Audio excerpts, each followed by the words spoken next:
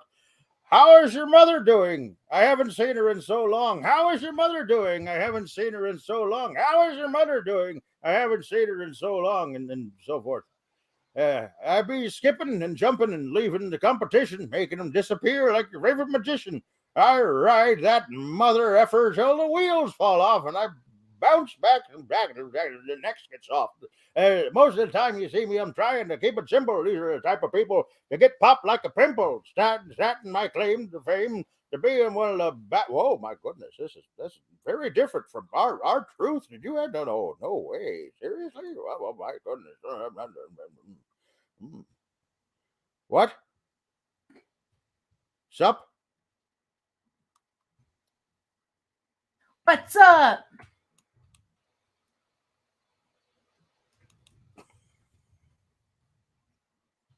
I had never actually seen the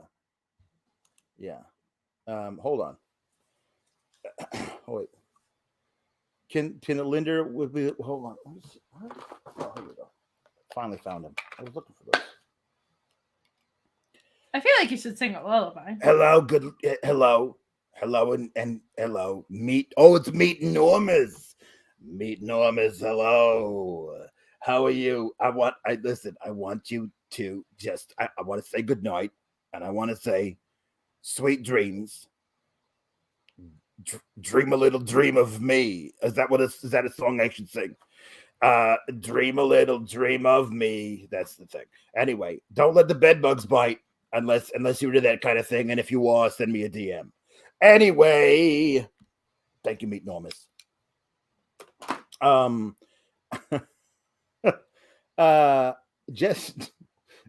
Jesse Ozog asks, is Linda shagging Scripps? I don't think so. No, I feel like Scripps is too young for Linda. Yeah, probably. Not that that's stopped her before. Okay, Jesse Ozog. What? Oh my goodness. All right, I'm gonna put this in this thing. Thank you so much, Jesse Ozog. Send those in via Humper Chat on these nights. Thank you very much. I appreciate it. Tuesdays are for the humping. That's true. I'm gonna send this to you via the private thing. Can I do that? Okay.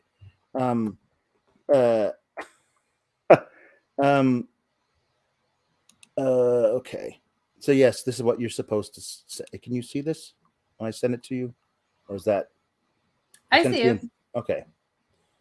You just gotta. I think it. Hold on. Does it say in as whom? In the Tally voice. In Tally voice. Because Tally's a new thing you got to do now. Can I do it with this? Before you can say come and go, and breathe twice, cry so.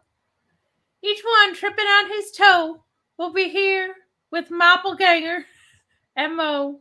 Don't forget to bring a towel. Won't get high. See, here's the thing. Don't be afraid to say your cue phrase to get into the impression. It'll help the rest of the thing.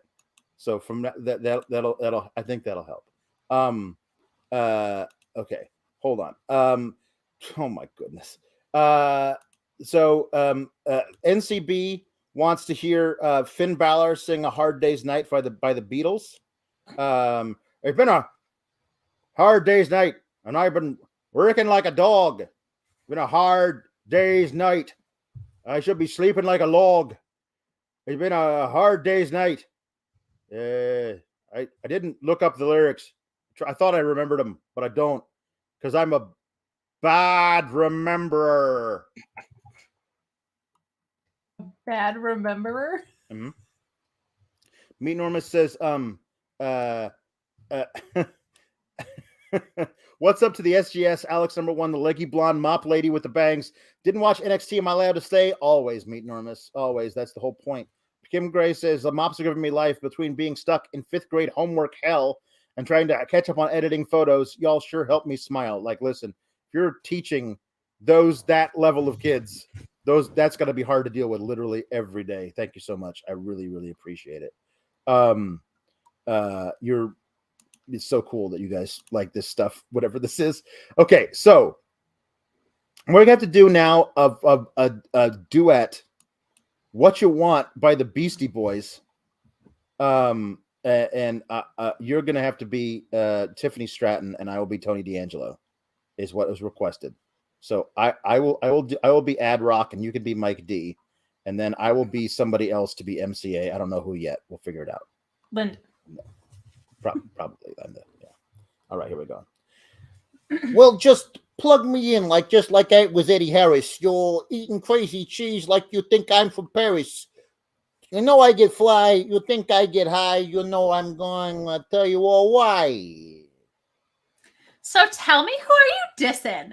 Maybe I'm missing the reason that you're smiling or whiling. So listen, in my head, I just want to take them down. Imagination set loose. I'm going to shake them down.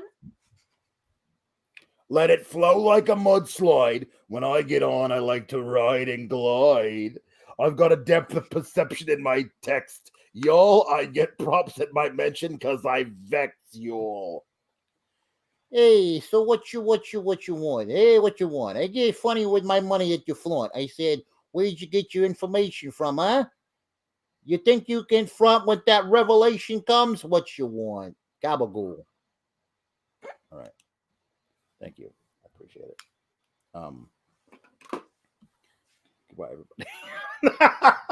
This has been fun. But obviously you guys now, roll. Thank you. Yeah. Thank you so much. And we'll talk to you guys next week or whatever. Come to Fightful Select. It's fun over there. We do things behind the paywall with it even crazier than this, apparently. Catch us both on Friday. I'll be on the main doing AEW Rampage and SmackDown, and then Alex and probably me, let's be honest, on Fightful Select as well. Mm-hmm. Oh, and this week on Get the Flick Out of Here, we're gonna do 2 movies. One of them will be Ernest Scared Stupid, and I haven't decided what the other one is yet. So we'll see you all over there. Thank you so much. I appreciate it. Thank you, guys. And we love you. And keep cool, gabagools.